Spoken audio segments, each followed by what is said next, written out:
Shalom, selamat pagi semuanya. Shalom. The beloved of the Lord. You are the beloved of the Lord. Dan saudara adalah the latter house. Saudara tahu nggak bahwa belakangan ini gitu ya, mungkin banyak orang udah mendengarkan kabar bahwa the pandemi ini akan sebentar lagi berubah menjadi endemi, ya kan? Nah, kita semua menyambut bahwa the house, bahwa rumah Tuhan ini nanti bukan lagi kita akan berjarak-jarak seperti demikian, tetapi lama-kelamaan gitu kita akan mulai kehidupan yang normal. Kita hidup berdampingan dengan segala macam sakit penyakit yang ada di dunia ini. Tetapi Tuhan mau katakan bahwa di dalam rumah Tuhan, sakit penyakit itu tidak punya kekuatan yang lebih daripada kuasa daripada Tuhan sendiri. Kemuliaan daripada Tuhan is above all the diseases. Jadi saudara-saudara, saya harus nyatakan bahwa gereja Tuhan itu tidak ada yang bisa menutup. Tidak ada satupun yang dapat membungkam daripada suara akan kabar baik ini. Dimanapun kita berada, kalaupun misalnya gereja harus stop sementara, tetap ada online. Di mana ada sekarang ini offline dan online. Jadi sekarang ini reach-nya daripada gereja Tuhan sebenarnya jauh lebih banyak daripada yang saudara bisa lihat di tempat ini. Ini kita semua ini offline, ada di sini. Tetapi saudara harus tahu bahwa banyak teman-teman kita di luar sana yang juga mendengarkan secara online. Mungkin mereka tidak mendengarkan pada saat ini juga secara streaming live. Tetapi saudara-saudara kita mungkin mendengarkan nanti sore, mungkin Anda mendengarkan besok, mungkin Anda mendengarkan hari Rabu. Jadi setiap hari kita saat ini sudah bisa mendengarkan kabar baik. Tidak ada batasan ruang, tidak ada batasan waktu. Which is so precious. Karena apa? Seluruh dunia saat ini sedang digoncang. Kesulitan daripada resources. Kalau saudara lihat, perang ada di mana-mana. Siapa yang serem sama perang? Perang-perangan. Saudara harus lihat bahwa perang ini hanyalah tanda ya. It's only a sign.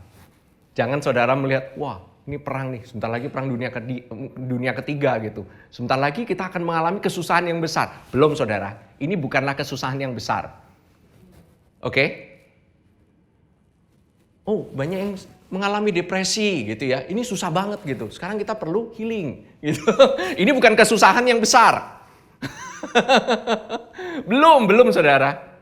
Karena saya percaya sebelum kesusahan yang besar itu datang, kita semua akan diangkat bersama-sama dengan Kristus.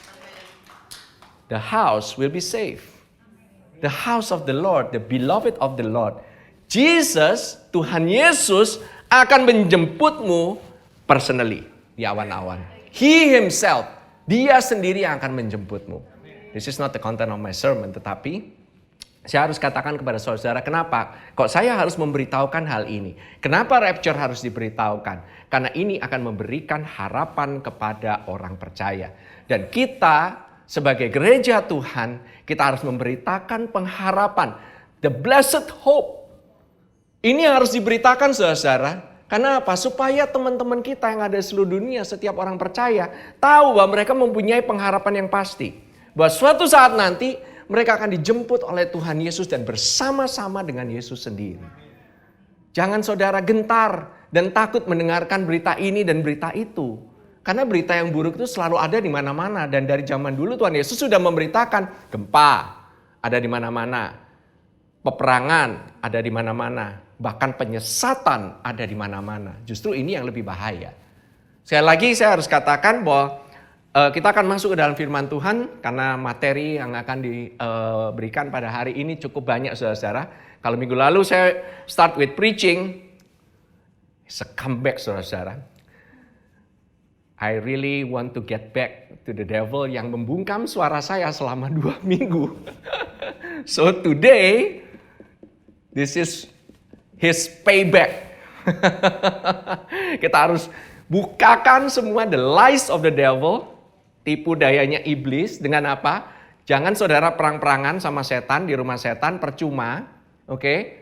Saudara nggak perlu ke haunted mansion dan perang-perangan sama iblis, tuyul, pocong dan sebagaimana macamnya yang ada di sana. You don't need to, oke? Kalau saudara bilang, iya pastor, tapi banyak ya pastor ya yang bisa menyerang gitu. Kita harus hati-hati gitu. Itu setan biasa, setan tuyul, setan kecil, setan gundul, udah dari dulu itu pingin menyerang orang percaya. Dari dulu ingin menyerang saya, udah dari lama gitu. But siapa yang ada di dalammu itu jauh lebih besar dari apa yang ada dalam dunia ini, oke? So they have no power over it, oke? But how? Bagaimana cara kita mengalahkan tipu daya si iblis? Mengalahkan tipu muslihatnya? Is go back to the word. Karena Yesus pada saat dia dicobai oleh iblis, dia juga menjawab by tertulis, ada tertulis. It's all written in the word. Kenapa? Kalau kita lawan perang-perangan, mungkin satu orang lebih sakti gitu ya, dalam tanda kutip mungkin yang udah biasa perang-perangan sama roh jahat, tapi yang lain kan belum tentu gitu loh. Tetapi kalau kita ngomongin mengenai scripture, kita ngomongin mengenai firman Tuhan, itu kita berdiri di atas dasar yang sama. Karena semua orang bisa baca Alkitab kan? Semua orang punya akses kepada Alkitab kan? So setiap orang, bahkan saya harus katakan, anak yang masih kecil pun, kalau mereka bisa punya akses kepada firman Tuhan, mereka punya kekuatan yang sama untuk melawan iblis. Jangan saudara remehkan. Anak-anak sekolah minggu, the fun church, they have the same power of the resurrection to resist the devil. Makanya kita harus ajarkan anak-anak kita mulai dari sekarang. Mulai dari kita beritakan kabar baik. Kasih tahu kepada mereka how to resist the devil. Amin? Amin? Oke, kita masuk. Hagai 2 ayat 7 dan 8. Hagai 2 ayat 7 dan 8. Aku akan mengoncangkan segala bangsa sehingga barang yang indah-indah kepunyaan segala bangsa datang mengalir. Maka aku akan memenuhi rumah ini dengan kemegahan firman Tuhan semesta alam. Kepunyaanku lah perak dan kepunyaanku lah emas. Demikianlah firman Tuhan semesta alam. Bahasa Inggrisnya dikatakan, and I will shake all nations. Siapa di sini bangsa-bangsa yang tidak tergoncang saat ini dengan adanya peperangan? Harga minyak. Kalau di Indonesia nggak relevan ya. Harga minyak goreng. Itu lebih relevan. Harga gula, harga beras. Katanya ibu-ibu, katanya pada naik semua bu-ibu, bener ya? Oke. Kosong katanya, sampai stoknya kosong. Yang satu perang minyak bumi, yang ini minyak goreng. Saya juga bingung apa hubungannya. But anyway, pada saat digoncang, yang terjadi adalah, kalau bahasa Indonesianya barang yang indah-indah kepunyaan segala bangsa datang mengalir. Tetapi yang lebih tepat terjemahannya adalah they shall come. Bukan barangnya yang datang, tetapi bangsa-bangsanya yang akan datang, they shall come to the desire of all nations. Desire kalau saudara lihat itu huruf besar. The desire of all nations is Jesus. Itulah Yesus. Ini ada di dalam firman Tuhan, ini jelas tertera di depan mata kepala kita sendiri, semua orang bisa baca. Makanya pada saat digoncangkan, you come to Jesus. Setiap orang itu akan tanda kutip saat ini, dipaksa karena mereka sudah tidak ada lagi solusi, mereka harus melihat kepada solusi yang tidak bisa digoncangkan, yaitu Yesus. He is the unshakable solution for your everyday suffering, for your everyday problems. Itu masalahnya itu kita nggak mau datang kepada Yesus. Karena kita mikir datang kepada Yesus nggak praktikal, nggak relevan. Kenapa? Karena di mana Yesus ini ada? Di mana Yesus ini ada, saudara-saudara? Adanya itu dikatakan, maka aku akan memenuhi rumah ini dengan kemegahan. And I will fill this temple with glory. This temple, the temple is the church. The church shall be filled with glory pada saat Yesus ada in that temple. Percuma, rumah itu akan kosong kalau nggak ada hadirat daripada Allah sendiri. Harus ada yang punya rumah di sana, yaitu Yesus. The desire of all nations is in the house, and the nations shall come to the house. So, saya present to you, saya berikan kepada saudara bahwa solusi daripada masalah yang ada di dunia itu adanya di gereja. In the local church. Jangan berpikir saudara mikir saudara bisa temukan di luar. But it starts in the church because Jesus, the solution, is in the church. Amin. Amin. Saudara, dia yang mendirikan gereja loh, bukan kita. And upon this rock, I will build my church. Not you will help me build the church. No, Tuhan Yesus berkata, I will build my church. Matius 16 ayat 18 katakan demikian. And the gates of hell shall not prevail against it. Saudara bisa bayangkan ya, bahwa gereja ini bertahan selama ribuan tahun melewati berbagai macam pandemi, endemi, perang, gempa, banjir, apapun. Gereja masih tetap ada. Gereja tidak bisa dihalangi oleh siapapun juga. Karena gereja bukan buatan manusia. Gereja ini adalah buatan Yesus. Kita ini cuman partisipasi yang ada di tempat ini. Dan gereja bukanlah gedung. Gereja bukanlah tempat. Gereja adalah you and me. Wherever you are, there's the temple of God. Wherever you are, Christ is there. Di mana ada hangout? Guys, yang ikut hangout, di mana saudara ada hangout, Yesus ada di sana. Yang hangoutnya jalan-jalan, kemarin saudara kalau lihat di IG Stories, yang hangoutnya ada di GBK, Yesus ada di GBK. He is there, walking with you.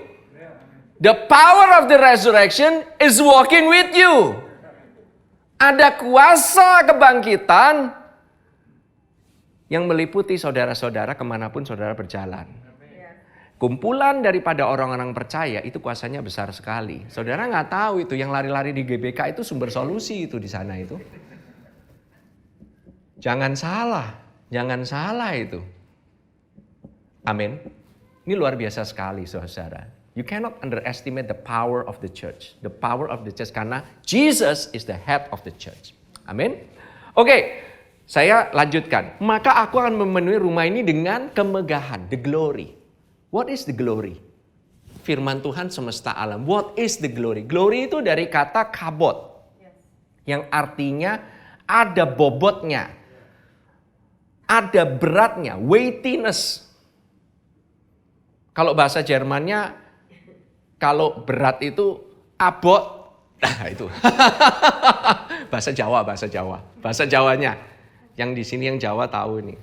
Pak Arif tahu ya, Pak Arif ya.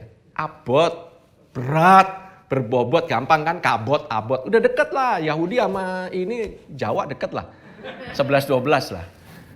Kabot, ada weightiness. Artinya apa? Seseorang itu menaruh bobot yang lebih kepada sesuatu, itulah kabot itu. The glory is something yang mempunyai muatan, sesuatu yang sangat berbobot. Jadi pada saat engkau pergi kemanapun, engkau ini pada saat engkau berbicara kepada siapapun, engkau mempunyai bobot. Amen. Ada something yang weighty. Omonganmu itu nggak dianggap enteng. Omonganmu itu punya pengaruh. Dan ini adalah janji daripada Tuhan sendiri. Ini bukan janjinya manusia. Ini bukan manusia berbuat-buat gitu ya. Ngebuat-buat sok dia punya pengaruh. Enggak. Ini Tuhan yang kasih. Sehingga dia punya pengaruh. Dia punya efek. Dia punya impact. Bukan karena dirinya. Tetapi karena Yesus yang berbobot itu ada di dalam dirinya.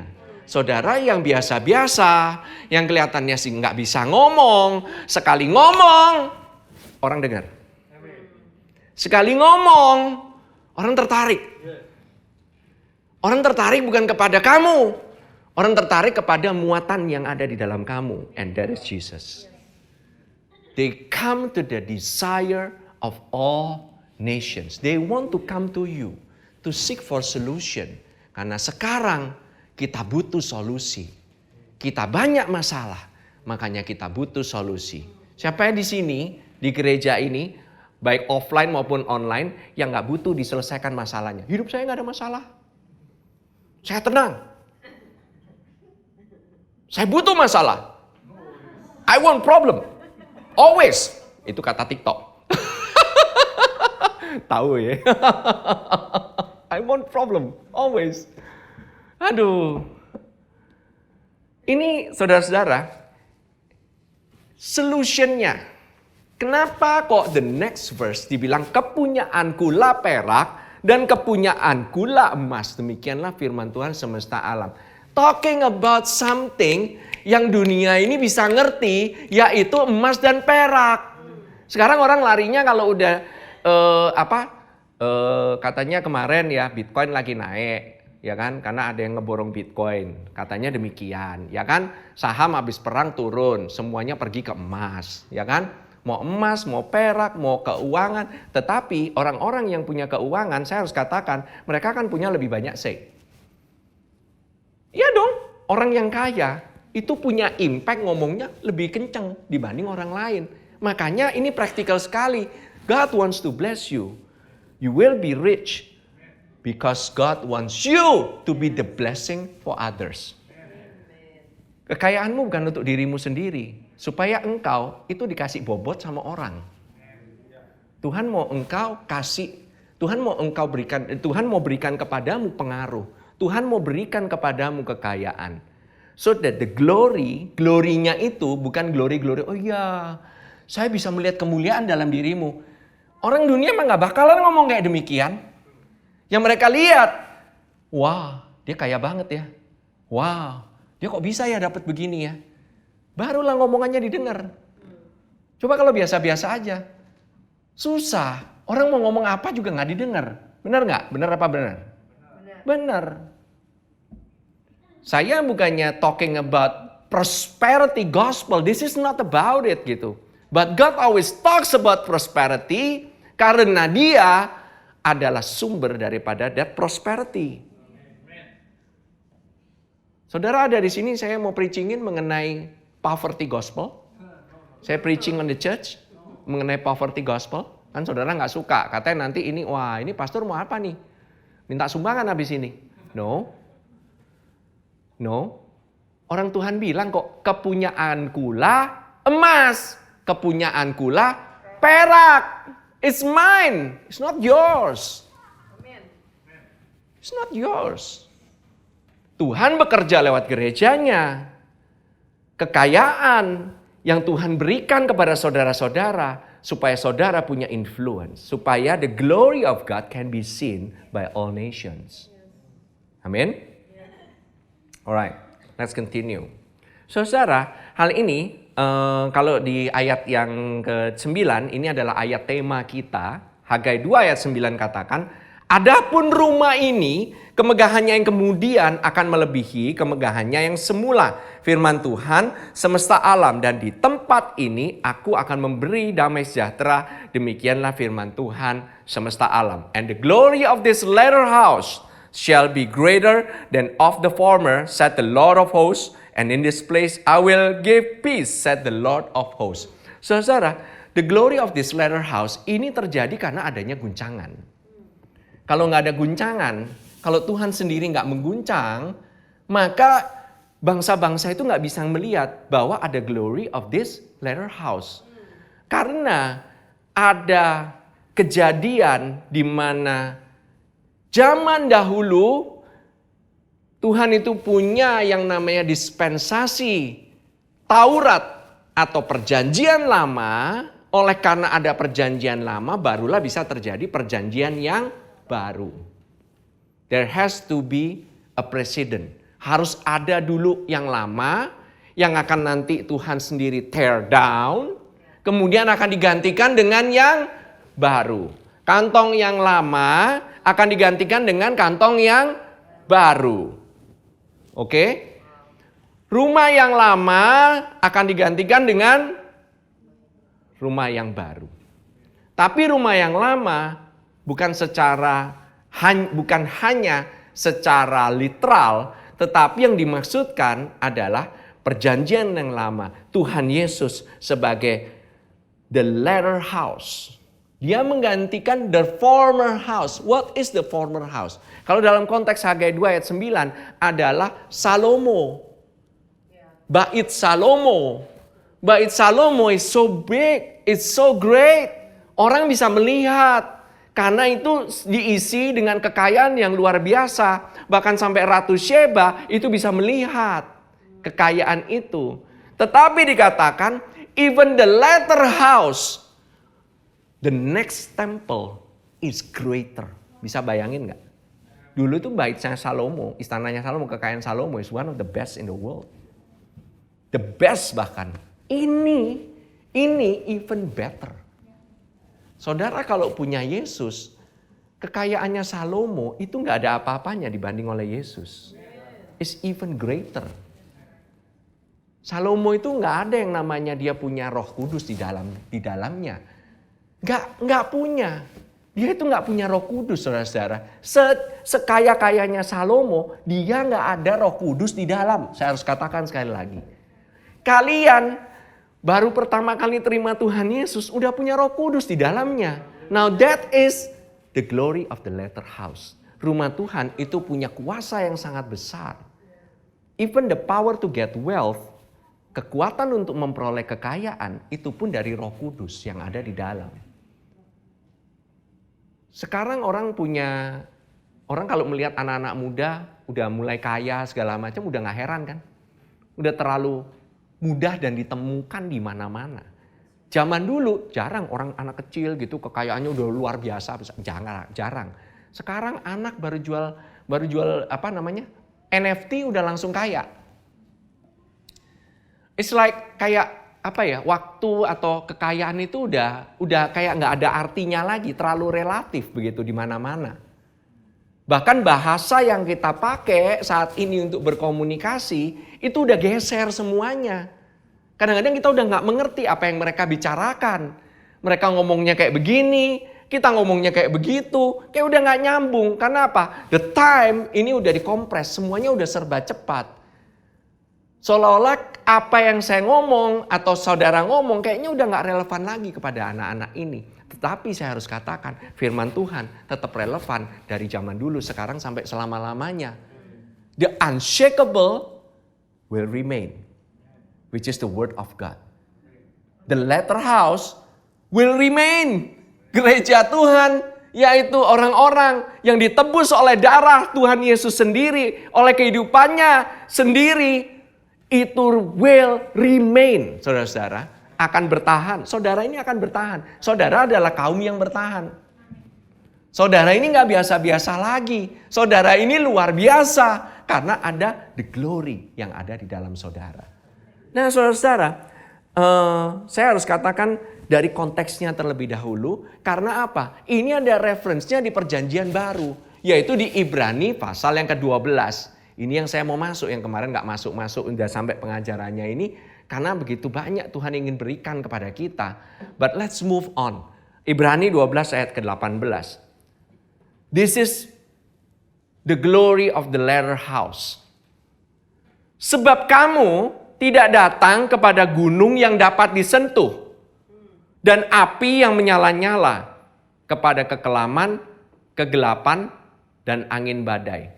Kok ngomongnya gunung? Gunung ini talking about what? Apa sih gunung ini? Kalau saudara mengerti bahwa Ibrani dituliskan untuk orang Ibrani, betul, ya kan? Pinter. Ibrani bukan dituliskan untuk orang Indonesia, bukan untuk orang Chinese, bukan untuk orang Amerika. Tetapi Ibrani dituliskan untuk orang Ibrani. Berarti orang-orang yang mengerti mengenai konteks daripada kitab Ibrani, Ini adalah mereka yang mengerti mengenai Torah, mengenai ceritanya. Begitu ngomong gunung yang dapat disentuh, api yang menyala-nyala, kegelapan, kekelaman, angin badai. Mereka cuma mikir satu gunung, yaitu gunung Sinai. Di mana Tuhan memberikan firman-Nya atau Tuhan memberikan perintahnya pertama kali di atas gunung Sinai. That is the former house. That is the old covenant. Amin. Gunung Sinai, keadaannya saudara lihat deh, kayak neraka. Ada api tapi gelap. Bingung kan? Ada api tapi gelap. Terus habis itu bukan neraka yang dipikirin banyak orang. Dan siapa yang berpikir untuk berada di dalam gunung ini, berusaha untuk mematuhi segala perintah atau hukum ini dengan kekuatan mereka, pakai pikiran sendiri, bukan mengandalkan Tuhan, bukan percaya akan kasih karunia-Nya, rasanya akan berada di bawah condemnation daripada hukum Taurat itu sendiri. Kayaknya gelap, kayaknya kelam, rasanya mudi. Saudara lihat ya, dunia ini masih kalau dalam kondisi kayak begini, itu belum keadaan normal. It's not normal. Kalau normal berarti bisa kemana-mana kan? Sekarang aja mau kemana-mana masih banyak larangan. Yes, mereka mau buka sebentar lagi karena udah kagak tahan. Karena udah berdarah-darah di mana-mana. Ibarat kata budget yang dikeluarkan udah terlalu besar. It's too much already. Gak bisa. Jadi mereka harus jalanin. Tapi jalaninnya juga dengan takut-takut. Nanti kalau misalnya terjadi lagi pandemi gelombang keempat, gelombang kelima, bagaimana nih? Lebih banyak orang yang mati. Selalu ketakutan. That is under condemnation. Selalu under death. That is that mountain. Siapa yang mau tinggal di gunung itu?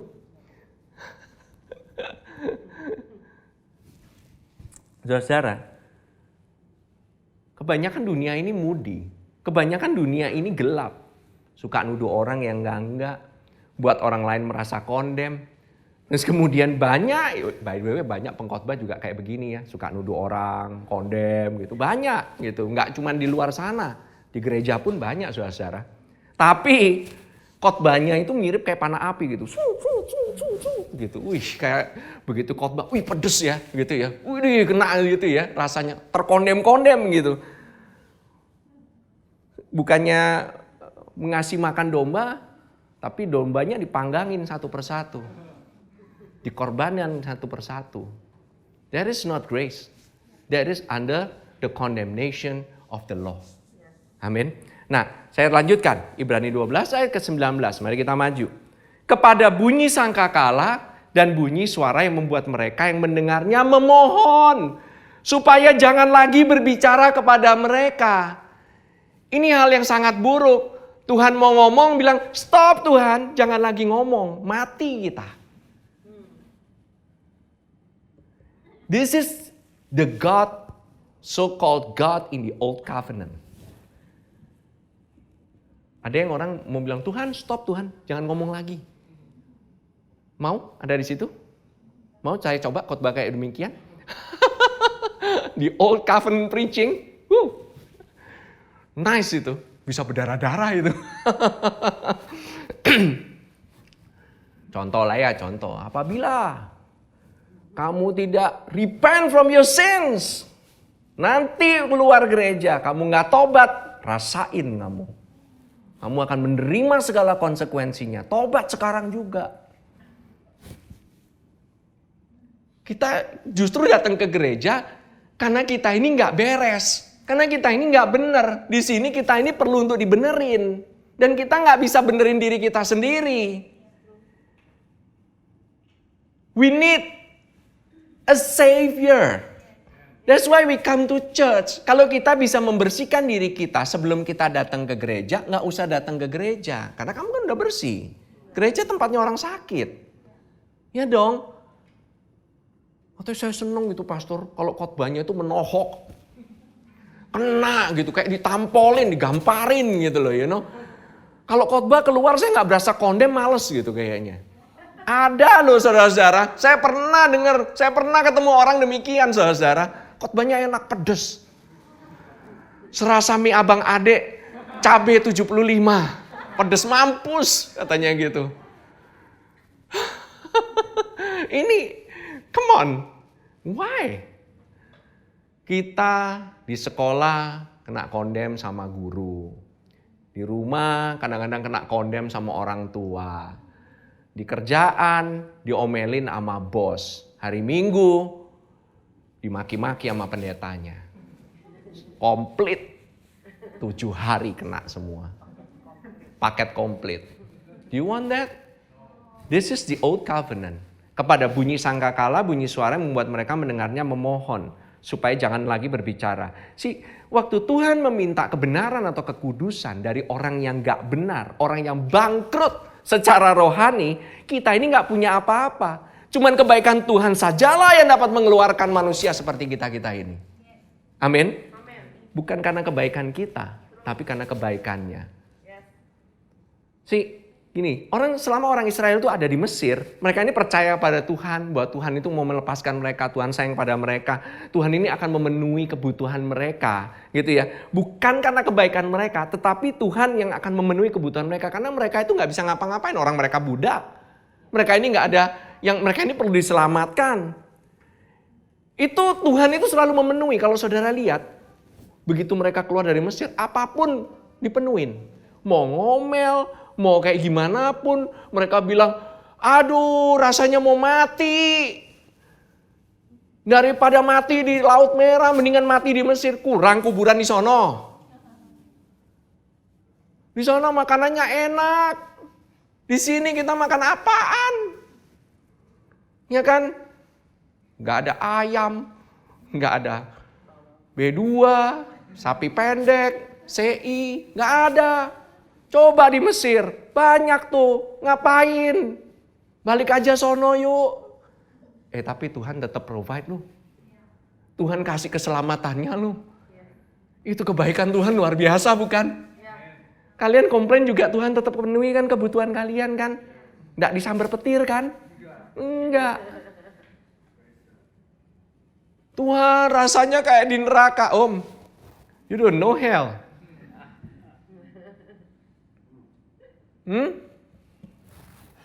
Halo? Begitu sampai mereka ke Gunung Sinai, mereka berubah loh. Mereka sikapnya, nih ya, saudara kalau baca Keluaran 19 ayat 8, ada nggak di sana? Ini pernyataan orang Israel, begitu dikasih perintah sama Tuhan, mereka bilang, seluruh bangsa itu menjawab bersama-sama. Wow, satu bangsa bisa jawab bersama-sama, 2 juta orang, jawabnya sama ini. Ini mereka ini ibarat kata FOMO. Tahu FOMO? Fear of missing out. Mereka ini takut ketinggalan, gitu ya.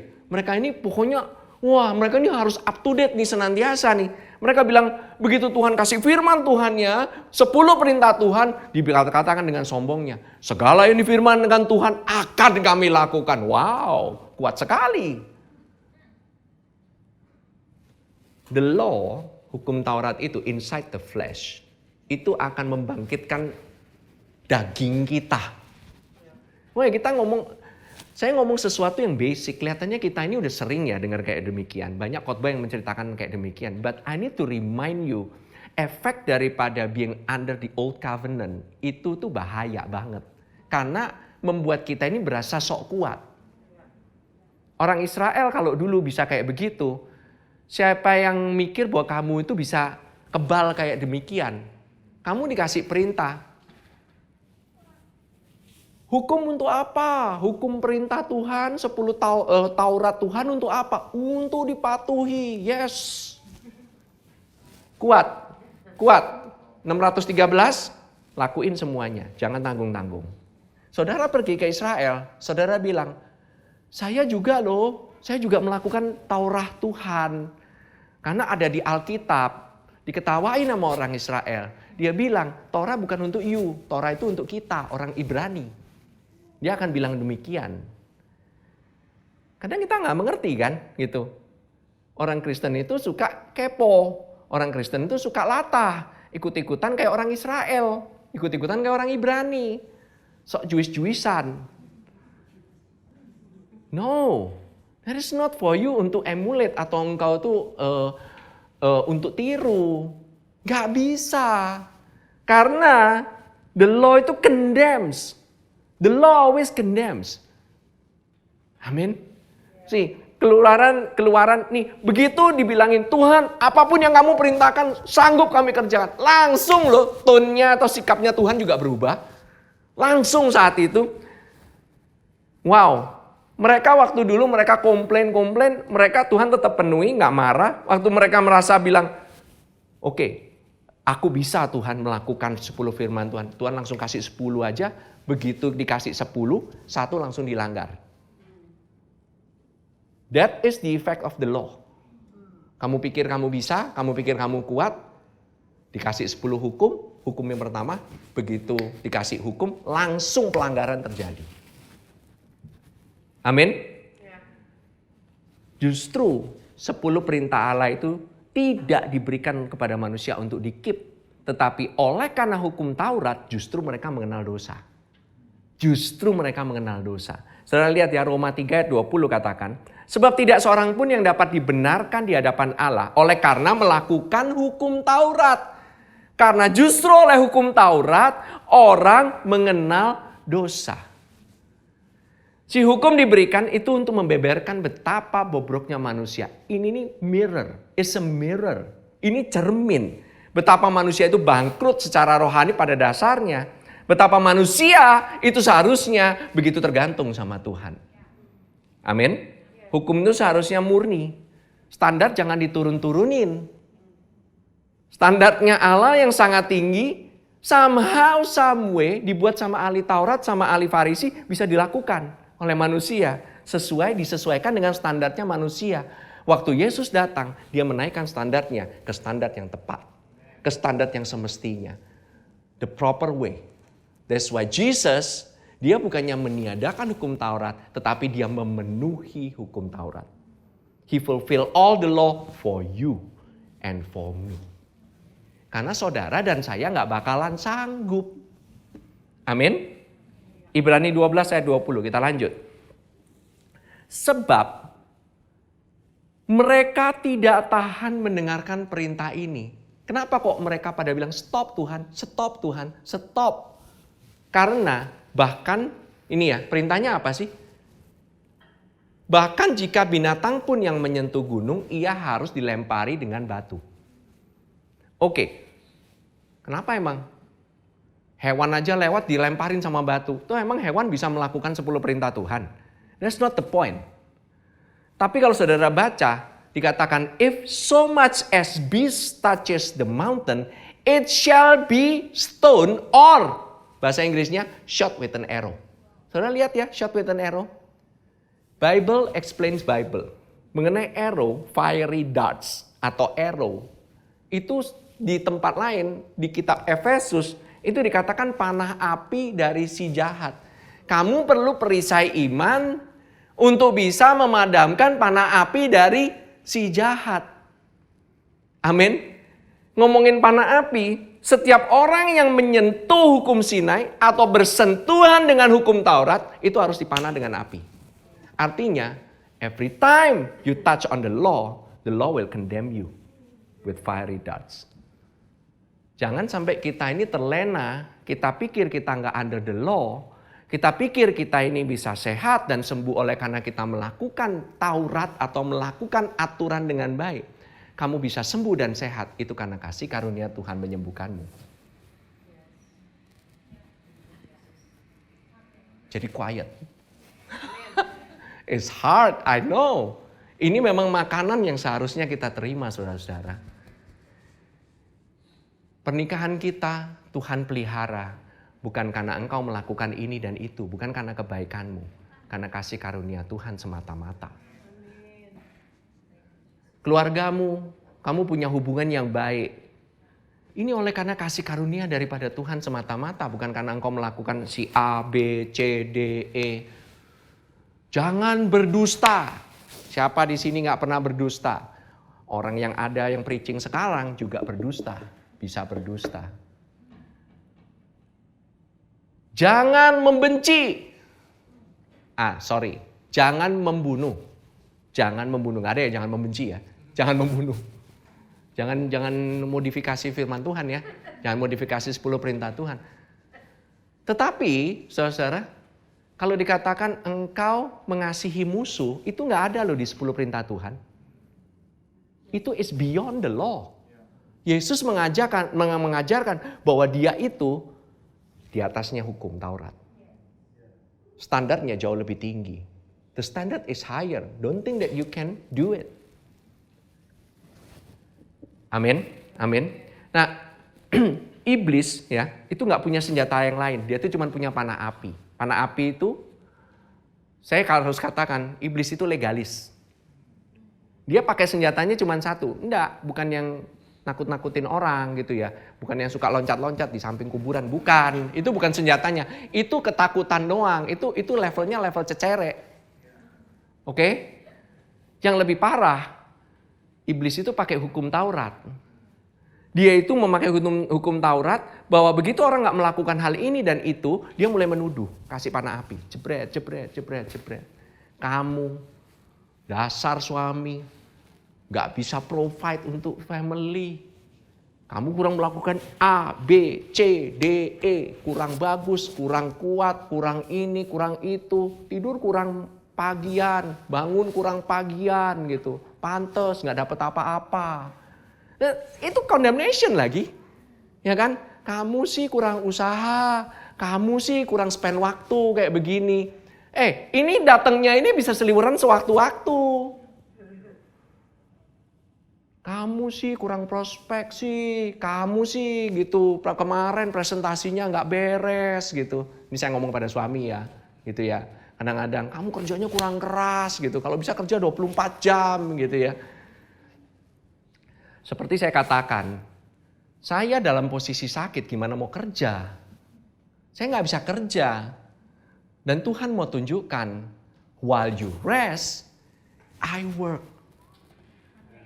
Itu caranya bahwa Tuhan itu bekerja lewat rohnya di dalam gerejanya. That is the glory of the new covenant. You try your best. Engkau sudah lakukan yang terbaik. Yet yang terbaik pun itu fail. You cannot do it. Gak bisa saudara penuhin semuanya. Ibu-ibu rumah tangga apalagi gitu ya. Ibu-ibu gitu yang di rumah gitu ya. Ini anaknya ini kok berantakan ini. Anaknya kok gak beres gitu. Makanan kagak ada gitu ya.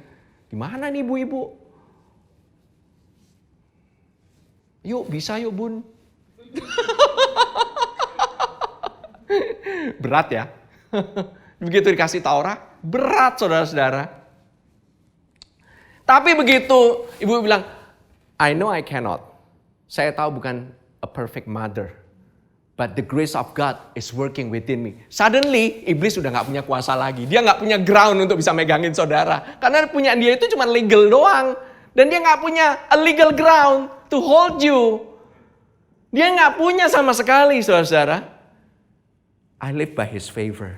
In the morning, He satisfy me with His loving kindness. Dia mengenyangkan aku dengan kebaikannya di pagi hari. Every day when I wake up, waktu saya bangun pagi, the favor of God is upon me.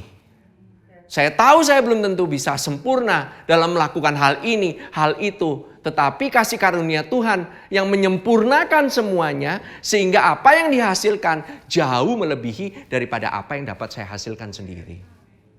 The output, the result, the product itu akan jauh lebih besar dibanding yang saya bisa lakukan oleh karena diri saya sendiri. Amin? Amin? Ini loh.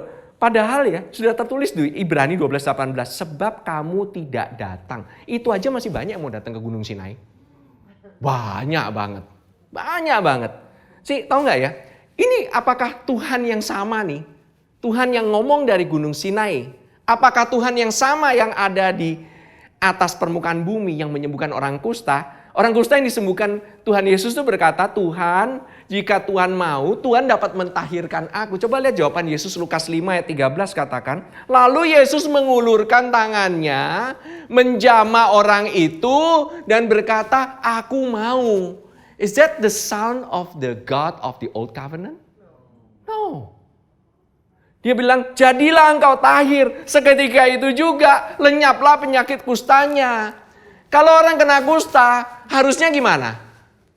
Nggak boleh even ngomong sama Yesus. Dia harus menyingkirkan dirinya. Dia harus diam selama beberapa hari sampai tahir. Baru boleh datang ke orang yang kudus. Zaman dulu di dalam perjanjian lama, kalau ada orang kusta, kena orang itu jadi kena kusta. Justru karena Yesus, dia mentahirkan kemanapun dia berada, itu mentahirkan orang kusta. Kekudusannya itu nepak ke orang-orang. Justru orang lain menjadi kudus. Kita justru nggak takut akan pengaruh dunia, penyakit segala macam. Justru karena ada engkau di dunia ini, Yesus yang ada di dalammu, the glory of the latter house will sanctify your surrounding. Kemanapun engkau berada, itu akan ditahirkan. Orang-orang yang merasa najis, orang-orang yang gak beres segala macam, justru you have an influence untuk mentahirkan mereka. Tuhan Yesus selalu kasih solusi. Dia justru yang menularkan His glory of the new covenant, itu menyembuhkan. Amin. Ya, orang kusta harusnya dia berkata jauh-jauh ya, harus kata najis, najis, najis. Benar ya Pastor Gad? Pastor Gad suka banyak cerita kalau soal the aturan-aturan daripada orang Yahudi gitu. Menurut hukum itu nggak boleh dijamah. Amin. Kontras banget gitu antara Tuhannya Old Covenant, New Covenant. Bahkan dikatakan di Yohanes 1:17, sebab hukum Taurat diberikan oleh Musa, tetapi kasih karunia dan kebenaran itu datang oleh Yesus Kristus. Yang satunya diberikan oleh seseorang, yang satunya datang. Mana yang lebih personal? Datang lebih personal. Ini hubungannya dengan ini loh, ayat berikutnya. Ibrani 12 ayat 21 katakan. Tadi ngomongin Musa ya. Kita ngomongin ini. Dan sangat mengerikan pemandangan itu. Sehingga Musa berkata, aku sangat ketakutan dan sangat gemetar. Yang ngasih hukum pun ketakutan sama gemeteran. Yang ngasih aturan, padahal dia yang bisa ngasih aturan. Musa itu orang paling lembut loh. Dikatakan dia itu orang yang paling lembut. Dikatakan and so terrifying was the sight. Begitu mengerikannya under the law, under the old covenant, sampai Musa, the law condemns the best of us, but grace save the worst of us. Kasih karunia itu menyelamatkan yang terburuk daripada kita. Amin. Thank God I'm in this church. Terima kasih Tuhan saya ada di gereja yang masih bisa bebas memberitakan kasih karunia dengan tanpa difilter. Unadulterated. Unwrapped. Kata Pastor Fedri. It's not my term. Saya harus kasih credit where the credit belongs. Amin. Musa orang yang paling lemah lembut. Dikatakan dia baik dan benar di mata Tuhan. Menurut kita pun dia itu memang the best. Dia gemeteran. So terrifying. Tapi di Yohanes 1 ditunjukkan. Bapak pangkuan. Ada di pangkuan Bapak. Yesus anak domba. Roh Kudus sebagai merpati. Itu kontras banget dengan Allah yang ada di Gunung Sinai. Full of love. Full of mercy. Full of grace. Yang di satunya, wah kayaknya takut. Menakutkan sekali. Ibrani 12 ayat 22, let's continue. Tetapi kamu sudah datang ke Bukit Sion. This is Mount Zion. And ke kota Allah yang hidup. Bukan kota Allah yang mati. Bukan kota Allah yang menakutkan. Ini kota Allah yang hidup. Yerusalem surgawi. Dan kepada beribu-ribu malaikat suatu kumpulan yang meriah. Malaikatnya pindah dari Sinai ke Sion. Tuhannya pindah alamat dari Sinai ke Sion. Kumpulan yang meriah adanya di Sion. You mau datang ke Sinai? Nggak ada orang di sono. Takut semua. Megang aja langsung curuk-curuk dipanah-panahin. Setiap kali megang kena kondem.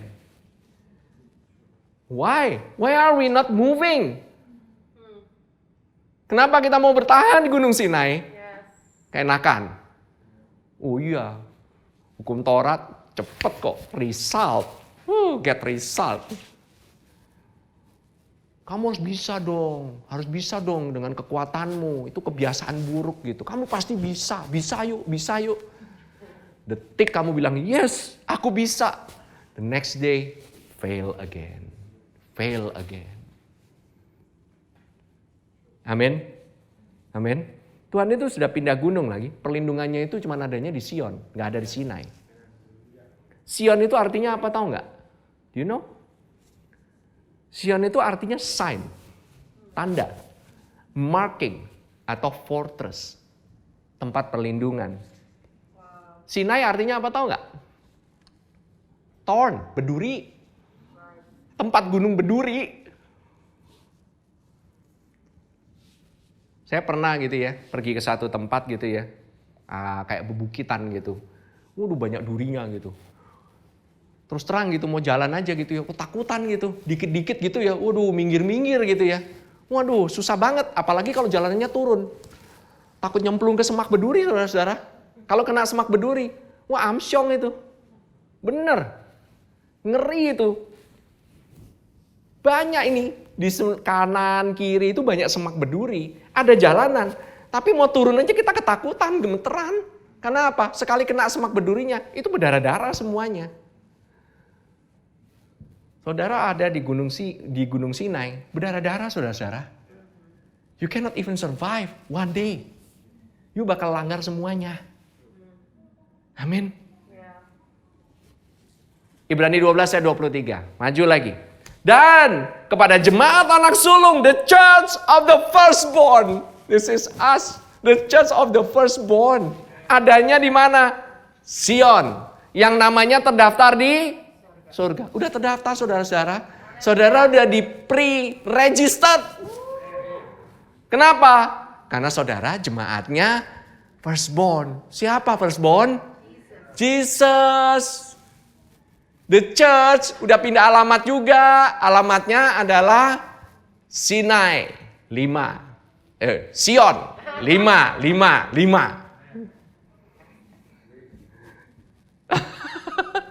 Udah pindah.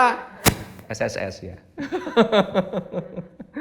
Ya, kepada jemaat anak-anak sulung yang namanya terdaftar di surga dan kepada Allah. Nah, ini mengherankan. Kenapa kepada Allah yang menghakimi semua orang dan kepada roh-roh orang benar yang telah menjadi sempurna. Why hakim? Kenapa kok nggak bilang kepada Bapa? Ya, kenapa? Karena Allah sebagai hakim itulah pernyataan yang memberikan kita safety and security. Amin. Kalau kita dikatakan Allah sebagai Bapa, mungkin kita merasa aman. Tapi kalau hakim yang ngomong, oh itu set, udah nggak bisa diganggu gugat. Hakim kok yang ngomong. Kita justru merasa lebih secure karena yang ngomong hakim. Dan hakim nyatakan engkau benar. Engkau punya roh orang benar. The spirit of just man made perfect. You are the church of the firstborn. Your name is registered in heaven. Amin. Hal ini kalau hakim yang ngomong, kamu sudah diputuskan tidak bersalah, kamu tuh lega lagi. Kamu akan merasa restful banget. Udah tahu memang kita ini nggak benar, tapi udah diputusan hakim bilang kamu itu dibebaskan karena ada yang bayar. Bukan kamu yang bayar. Amin. Bukan di depan Allah Bapa kita dibenarkan, tetapi di depan hakim kita dibenarkan. That is a good. I preach myself happy lah. Gunung Sion itu adalah gunung kasih karunia-Nya Tuhan. Mazmur 125 ayat yang pertama katakan demikian. Orang-orang yang percaya kepada Tuhan adalah seperti, bukan gunung Sinai, gunung Sion. Yang tidak goyang, yang tetap untuk selama-lamanya. Wow, ini pernyataannya bukan dari saya, ini pernyataan dari Tuhan. Orang yang percaya kepada Tuhan itu adalah gunung Sion yang tidak goyang. They who trust in Jehovah shall be like Mount Zion. It is not shaken but remains forever. Mazmur 78 ayat 68 Dikatakan, but chose the tribe of Judah, the Mount Zion, which he loved. Tuhan itu mengasihi Sion. Karena Gunung Sinai itu kan artinya hukum, tapi Tuhan lebih suka Gunung Sion. Tahu nggak kenapa Tuhan lebih suka Gunung Sion? Karena Yesus adanya di Gunung Sion. Tuhan mengasihi Yesus kan? Bapa kita mengasihi Yesus. Dia itu lebih suka Gunung Sion, serius. Zion 555. That is our address. Amin. Ibrani, terusin. Ibrani 12 ayat 24. Can I have your time? Sedikit lagi, just a little bit more. Dan kepada Yesus. Ini udah lebih jelas lagi, kurang jelas lagi apa? Yesus, pengantara perjanjian baru, dan kepada darah pemercikan yang berbicara lebih kuat daripada darah Habel. Saudara, Yesus itu adalah mediator of the new covenant. The latter house is him. Rumah yang kemudian itu adalah the mediator of the new covenant. Dialah the new covenant. And ini yang saudara perlu perhatikan, karena ini yang menyebabkan kita itu bisa keluar dari our condemnation. Kenapa? To the blood of sprinkling. Yesus adalah perjanjian baru, betul? Kenapa dia bisa menjadi perjanjian baru? Because of the blood. Oleh karena darah, itulah perjanjian yang baru. Darahnya sendiri. Tetapi darahnya di mana? Darah itu banyak. Ya, Ibrani 10 ayat 16 dan 17 dikatakan demikian. Sebab setelah ia berfirman, inilah perjanjian yang kuadakan dengan mereka sesudah waktu itu. Ia berfirman pula, aku akan menaruh hukumku di dalam hati mereka dan menuliskannya dalam akal budi mereka. Tuhan gak lagi nulis di atas batu. Tuhan gak lagi menulis hukum Tauratnya itu di dalam kitab. Tapi dia tulis hukumnya di dalam hati. Dan taruh di dalam akal budi. Dan kemudian apa? Dan aku tidak lagi mengingat dosa-dosa dan kesalahan mereka. This is the new covenant. Kenapa dia tidak lagi mengingat dosa dan kesalahan mereka? Let's watch the TPT-nya. The Passion Translation katakan demikian. Karena apa tahu nggak? We have come to Jesus who established a new covenant with his blood sprinkled upon the mercy seat. Karena bloodnya itu that continues to speak from heaven apa? Forgiveness. Forgiveness. When you are condemned, know that this blood forgives you. Ini akan memberikan saudara pengampunan senantiasa. Beda. Dikatakan a better message than Abel's blood. Karena darahnya Habel waktu dulu itu berkata apa? Cries from the earth, justice, vengeance, pembalasan. Kenapa? Dibunuh sama Kain kan? Dia menuntut pembalasan. Itu darah Habel. Tapi darah Yesus, itu message-nya forgiveness. Forgiveness. Kamu mungkin pembunuh. Kamu mungkin gak beres. Kamu mungkin jadi ibu rumah tangga gak beres. Kamu jadi murid gak beres. Kamu mungkin jadi bapak gak beres. No. We don't condemn you. I don't condemn you. Allah Bapa, Allah Anak, Allah Roh Kudus tidak condemn you. Karena apa? Because of the blood sprinkled. The blood sprinkled is powerful. Karena apa? Darah di mangkok yang gak di-sprinkle itu gak ada kuasa. Tetapi ini darah yang dipercik saudara-saudara. Darahnya gak didiemin doang. Percuma darah di dalam mangkok. Ini darah dipercik. Artinya apa? Darah itu dipakaikan ke saudara-saudara. Everywhere you go, kalian mengenakan darah yang di-sprinkle. Dan itu katakan apa? Every time that you make mistake, God forgives you. He has forgiven you. Penting nggak pengampunan dosa? Penting. Karena apa? Kita banyak salah. Siapa di sini yang nggak pernah buat salah? Sempurna setiap saat. Usaha sempurna. Anak sempurna. Keluarga sempurna. Gedung sempurna. Semuanya. Semuanya sempurna. Kita memang ada di dalam gedung yang sempurna, benar. Gedung sempurna memang benar banget. Bukan kebetulan. Well, saudara, too bad. Saudara udah diselamatkan. Saudara nggak bisa keluar lagi. Yang ada adalah everywhere you go, engkau mengenakan jubah yang ada sprinkled blood. Setiap kali saudara lihat, saudara mungkin nggak bisa ngelihat itu blood. Karena that blood is for God to see. Every time you are forgiven. Every time you are loved. Every time you are blessed because of the blood. Jangan main-main dosa saudara. Ini penting sekali. Kemana saudara pergi? Every time. Kamu mikir yang gak beres. The blood covers your head till your toe. Saudara gak usah. Saudara jalan ke tempat-tempat tertentu yang kadang-kadang gak benar. Saudara bikin salah langkah. You are forgiven. You are forgiven. God can redeem your mistakes. God can redeem your time. God can redeem your past. Saudara gak usah takut. Kamu mungkin punya masa lalu gak beres. Tapi Tuhan bisa menebus masa lalumu karena darah pemercikan. Karena ada darah pemercikan. Darah itu sangat berkuasa. Karena darah itu is beyond time. Darah itu tidak ada namanya batasan waktu. The blood of Jesus more powerful than the blood of Abel. Amin. Darah pemercikan. Darah pemercikan. He loved mercy. He loved mercy.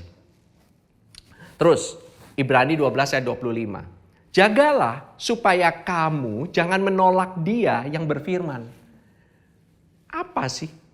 Ini sering disalahgunakan. Sebab jikalau mereka yang menolak Dia yang menyampaikan firman Allah di bumi tidak luput. Apalagi kita. Jika kita berpaling dari Dia yang berbicara dari surga. Ayat jangan kamu menolak Dia yang berfirman. Ini banyak yang menyalahartikan. Artinya kalau kita disuruh apa sama Tuhan harus ikut. Itu banyak yang menyalahartikan demikian. Jangan kamu menolak Dia ya. Jangan kamu menolak Dia yang berfirman. Loh. Dipakain terus. Jangan kamu menolak Dia yang berfirman. Iya, firman apa? Harus ngomong firmannya apa? Padahal yang dimaksud jangan menolak Dia yang berfirman atau berbicara lebih kuat atau lebih baik daripada darah Habel. Jangan menolak perkataan kasih karunia, saudara. Do not resist the message of grace. Jangan tolak darah itu. Jangan bilang, mana mungkin sesimpel itu. Cuman diampunin, cuman gitu. Simple. Jangan terlalu ekstrim lah. Jangan hyper. Jangan hyper. Kata kasih karunia pun, itu sudah hyper. Perlulah balance dikit sama hukum lah. Balance. Pada saat itu ya, mereka waktu orang Yahudi waktu itu melihat Yesus disalib. Ini Paulus mengatakan mereka yang sama-sama ngelihat loh. Mereka itu tahu Tuhan Yesus itu disalib. Yet mereka go back. Ini orang-orang ini adalah orang yang kembali kepada persembahan kambing dan domba. Padahal nggak ada kuasanya. Itu loh. Sebab setelah surat Ibrani ini ditulis, semua ritual semenjak itu, kan Tuhan Yesus bilang kan, bahwa nanti ini bait suci ini semua akan diruntuhkan. Habis surat Ibrani ini ditulis, itu gak ada lagi ritual lagi. It's gone. Semuanya itu. Karena bersamaan, waktu bait diruntuhkan, habis. Ritualnya udah hilang. Now they are coming back, pengen ngadain lagi ritualnya lagi. Dibalikin lagi. But God only make one religion. Namanya Yahudi. itu Tuhan punya religion. Karena apa? Religion itu kan sesuatu yang dikasih aturan demi aturan demi aturan. Ini gitu loh. Agamanya ini agama ini gitu loh. Padahal that's not God's intention. Tuhan itu mau membuat aturan itu bukan untuk kita. Aturan itu harus di-keep semuanya. Gak bisa kita. Kasih karunia itu Tuhan yang berbicara dari surga. Hukum itu pada saat itu Tuhan berbicara dari bumi. Dia berbicara dari bumi. The law cuman karena di bumi dibicarakan, cuman bisa efeknya di luar. Efek you punya outward. Tetapi grace, kasih karunia karena pembicaraan dari surga, efeknya dari dalam. Bicaranya dari dalam. Perubahannya permanen. Amin. Next. Makanya ada Ibrani 12 ayat 26 dan 27 katakan, waktu itu suaranya menggoncangkan bumi, tetapi sekarang ia memberi janji, satu kali lagi aku akan menggoncangkan bukan hanya bumi saja, melainkan langit juga. Ungkapan satu kali lagi menunjukkan kepada perubahan pada apa yang dapat digoncangkan, karena ia dijadikan supaya tinggal tetap apa yang tidak tergoncangkan. That is, things that have been made in order that the things that cannot be shaken may remain. Nah, apa yang remain? What is the remain? Apa yang tidak tergoncangkan? Ibrani 12 ayat 28 katakan demikian. Jadi, karena kita menerima kerajaan yang tidak tergoncangkan, marilah kita mengucap syukur dan beribadah kepada Allah menurut cara yang berkenan kepadanya, dengan hormat dan takut. I'm sorry bahwa terjemahannya agak meleset sedikit. Saya bacakan bahasa Inggrisnya boleh? Therefore, since we are receiving a kingdom which cannot be shaken. Tahun lalu kita berbicara mengenai the kingdom of God. That kingdom itu cannot be shaken. Let us have grace. Itu bukan mengucap syukur. Yang benar adalah kalau kamu tahu bahwa kamu menerima kerajaan yang tidak tergoncangkan, bahwa kamu ada di rumah yang tidak tergoncangkan, let us have grace, not law. Let us have grace by which we may serve God acceptably with reverence and godly fear. Siapa di sini ingin melayani Tuhan dengan baik, dengan hormat dan rasa takut? Let us have grace. By grace, saudara bisa melayani Tuhan dengan benar. Sumbermu benar, motivasimu benar. Karena kamu memang kepingin melayani dia, karena dia sudah mati dan engkau mengenakan darah percikan, yaitu speaking forgiveness. Amin. Amin. Saudara, kerajaan yang tidak tergoncangkan itu ada di dalam diri kita masing-masing. That is Jesus himself. Dia ini menunggu untuk keluar. Jadi, supaya kita punya outflow kita adalah ministry kita. Let us have grace. Let us have grace. Are you blessed? Saudara diberkati? Saya harus katakan saudara, this is the church finest hour. Ini adalah waktu-waktu di mana dunia tidak punya jawaban. Dunia berasa gelap, tetapi di the church of the firstborn, the unshakable house, there is light. Ada terang. Ada banyak sekali yang namanya diktator di dunia ini yang gila lah. Boleh kita ngomong lah ya. Ada banyak kekejaman, kekerasan di seluruh dunia ini. Banyak namanya virus itu terus silih berganti. Tidak akan pernah berhenti. Kalau saudara mikir-mikir ya, sebenarnya dunia ini tempat yang cukup berbahaya. But there is a safe place, there is a refuge for you. Bukit Sion. Bukit Sion. Di mana Yesus, dia akan datang kembali di atas bukit itu. Saudara, thanks be to God for Christ our solid rock. Kita selalu dilindungi. Mazmur 91 tetap berlaku untuk saudara-saudara bahkan sampai saat ini juga. Mujizat Tuhan tetap berlaku untuk saudara-saudara sampai saat ini juga. Jangan saudara-saudara mengenyampingkan, jangan menolak perkataan dia yang berkata, I die for you, receive my grace. Wherever you are, saat ini saudara-saudara, mari saudara-saudara kita mau menerima perjamuan kudus ini. Let us receive His grace. Mari saudara-saudara bangkit berdiri. Terima kasih Tuhan Yesus. Kami melihat ya Tuhan, You provide us with the solution. Di mana ada sakit penyakit, oleh karena bilur-bilur-Mu, kami telah menjadi sembuh. Bagi engkau yang saat ini mengalami sakit penyakit, dimanapun kau berada, di rumah saudara pada saat engkau mendengarkan online ini, baik live streaming maupun rekaman recorded, saya perkatakan kepada saudara-saudara bahwa tubuh ini menyembuhkanmu. This is the solution for your sickness, for your diseases. Untuk pemikiranmu yang kadang-kadang gak beres. Untuk kadang-kadang kehidupan kita yang terpecah belah. Kadang-kadang kita gak bisa unite. Kadang-kadang our soul is split. Kita bingung, kita takut. We are confused, we don't know which way to go. Inilah untuk kesembuhanmu. Bahkan untuk kesembuhan kesehatan mentalmu. Amin. Terima kasih Tuhan Yesus. Kami mengucap syukur. Di dalam nama Tuhan Yesus Kristus, mari kita makan bersama-sama.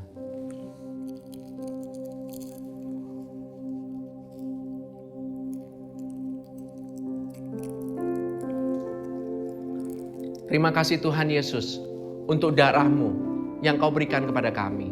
Terima kasih Tuhan Yesus, darah pemercikan yang berkata, forgiveness.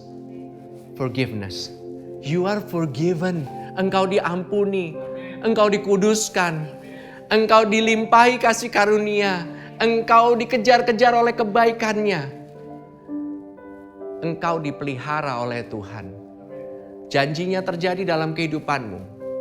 Oleh karena the blood of the covenant berlaku untuk saudara-saudara. Darah bukan darah kambing dan domba. Ini adalah darah daripada anak domba Allah yang kudus, tidak bercacat, tidak bercela. Ini adalah darah perjanjian. Memastikan bahwa engkau hidupnya dipenuhi oleh kesuksesan dan diberkati dengan luar biasa. Dalam nama Tuhan Yesus Kristus, mari kita minum bersama-sama.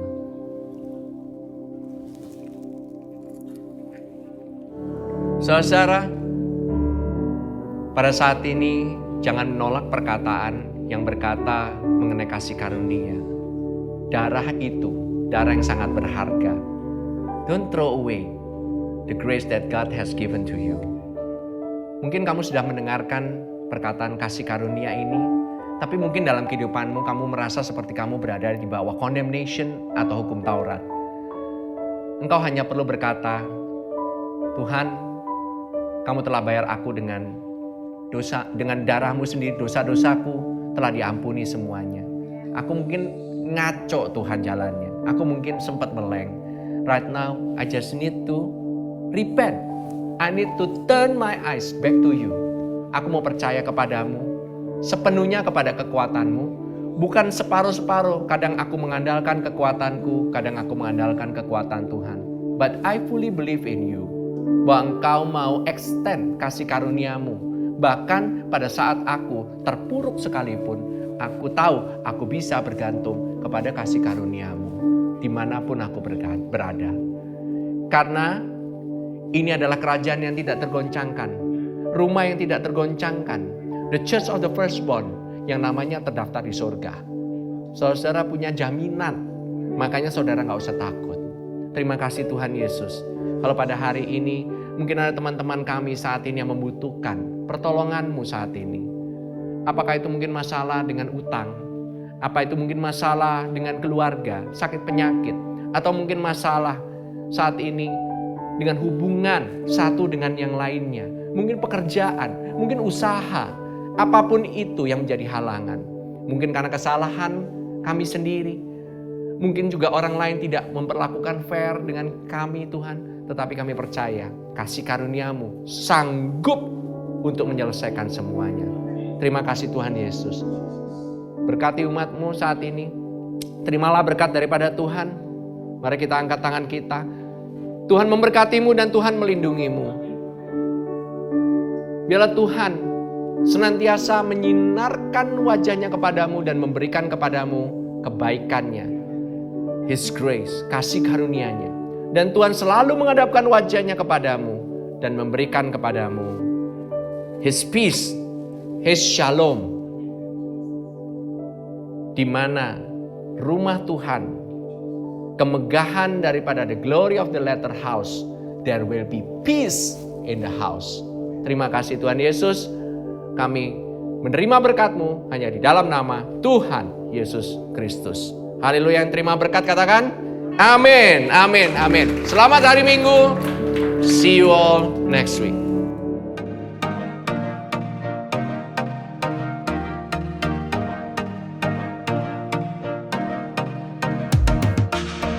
Terima kasih untuk saudara-saudara sekalian yang telah mengikuti ibadah GBC Jakarta bersama kami. Kami berharap saudara-saudara sekalian diberkati dan disegarkan oleh firman Tuhan yang telah disampaikan pada hari ini. Pastikan saudara mensubscribe channel YouTube kami dan ikuti terus update dan informasi GBC Jakarta di akun resmi media sosial kami di bawah ini. Shalom, Tuhan berkati.